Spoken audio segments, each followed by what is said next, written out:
Hi folks, a warm welcome to a special edition of Amazing Facts, y'all. Here is your host Mordecai Ffolkes. Before watching, make sure you subscribe so you don't miss a new video. Also click that bell and leave a like, spread the word that there's a new source for fascinating facts and tons of fun stuff. And if you want to help me by donating, look in the description. But now, have fun! Coincidences happen all the time, but sometimes one may wonder if these are really coincidences or something else. Michael Dick from London, UK, wanted to get in touch with his daughter Lisa from his first marriage. He had lost contact with her after this marriage was divorced, and the only thing he knew was that his ex-wife moved with her to Sudbury, Suffolk. So he went there, but her name was no longer in the address register.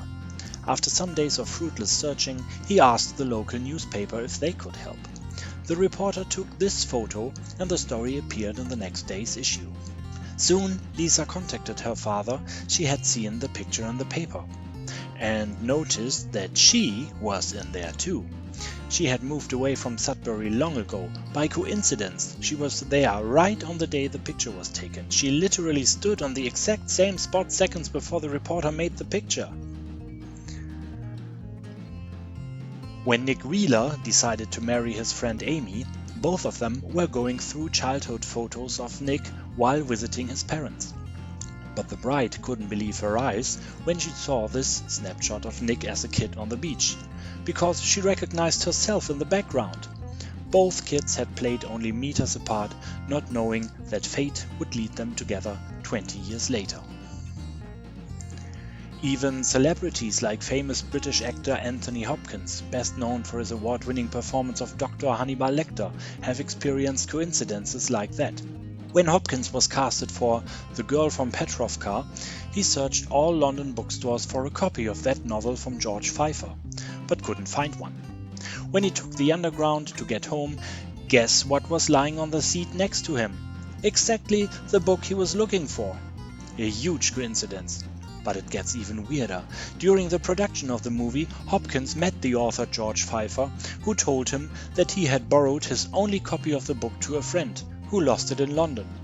Hopkins took out his book and asked Pfeiffer if this was the book, and Pfeiffer recognized his own copy by the annotations he made on some pages. What do you think are the odds for this to happen? Another book found its way back to its owner when American author Anne Parrish from Colorado was on holiday in Paris, France in 1920. She was delighted when she found a copy of Jack Frost in a second-hand bookstore, as she had loved the book as a kid. When Parrish opened it, she was baffled to find her own name in a child's handwriting on the first page. Her old book from childhood had somehow found its way to Paris, and then back to her. Taking photos has become easy thanks to digital cameras, but in earlier times, taking family pics was quite a hassle. A young German mother took a picture of her son on a photographic plate in 1914 and brought it to a photo shop in Strasbourg, France, to let it get developed. But World War I broke out and she had to flee and could never retrieve the picture.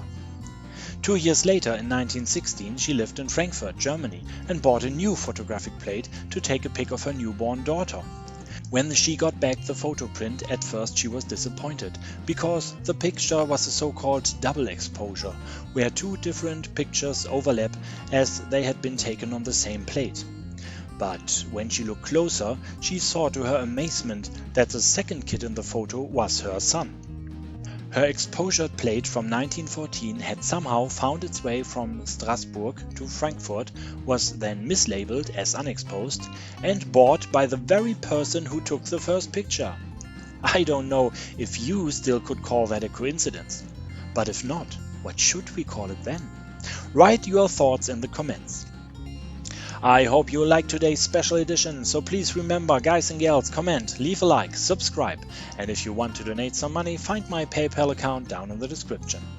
And that's the end for today. I am Mordecai Ffolkes. Have a nice day.